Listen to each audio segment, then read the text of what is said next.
2018 সালে সারা দেশে জরায়ু মুখ ও স্তন ক্যান্সার নির্ণয় একটি প্রকল্প নেওয়া হয়। এই প্রকল্পকে ঘিরে একজনের অপরাধ ঢাকতে 69 জন চিকিৎসক কর্মচারীকে চাকরিচ্যুত করা হয়েছে।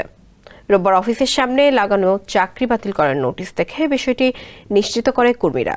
এরপর রোববার নিজ কর্মস্থলে গিয়ে তারা দেখেন বাস্তবেই চাকরি হারিয়েছেন। বন্ধ হাজিরার বায়োমেট্রিক যন্ত্রটিও।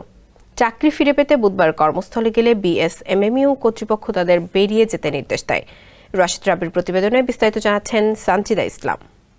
জানা গেছে, স্বাস্থ্য ও পরিবার কল্যাণ মন্ত্রণালয়ের অধীন বঙ্গবন্ধু শেখ মুজিব মেডিকেল বিশ্ববিদ্যালয়ে ইলেকট্রনিক ডাটা ট্র্যাকিং সহ জনসংখ্যা ভিত্তিক জরায়ু মুখ ও স্তন ক্যান্সার নির্ণয় কর্মসূচি শীর্ষক প্রকল্পটি শুরু হয়েছিল 2018 সালের জুনে।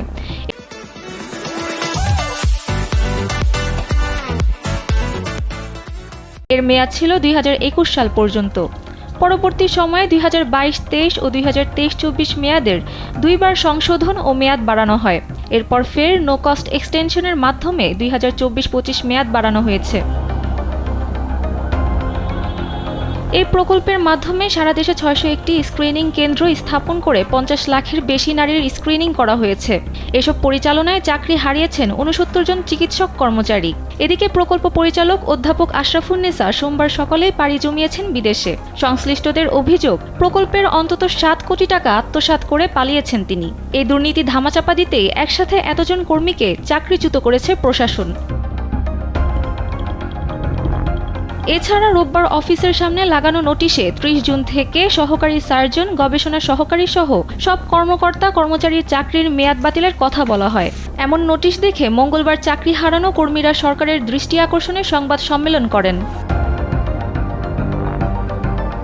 সংশ্লিষ্ট সূত্রে জানা গেছে, জনবল নিয়োগকালে পিডি অধ্যাপক আশরাফুন্নেসা তাদের জানিয়েছেন, প্রকল্পের জনবলের জন্য সরকার থেকে বেতন ছাড়া অন্য কোনো ভাতা বা সম্মানই দেওয়া হয় না। তবে প্রকল্প সমাপ্তিতে একটি ইনস্টিটিউট স্থাপন করে নিয়োগ পাওয়া সবাইকে আত্মীকরণ করা হবে।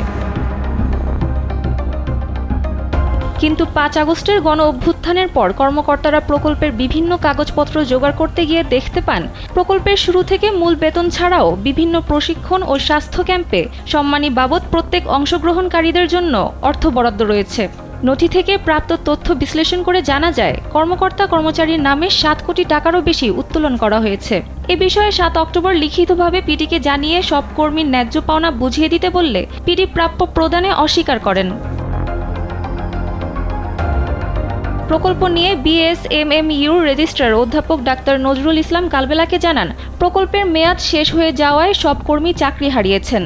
তাছাড়া এটি বিশ্ববিদ্যালয়ের কোনো প্রকল্প নয়, বিশ্ববিদ্যালয় এর সঙ্গে যুক্তও নয়। প্রকল্প বন্ধ করে দিতে মন্ত্রণালয়ের নির্দেশনা রয়েছে।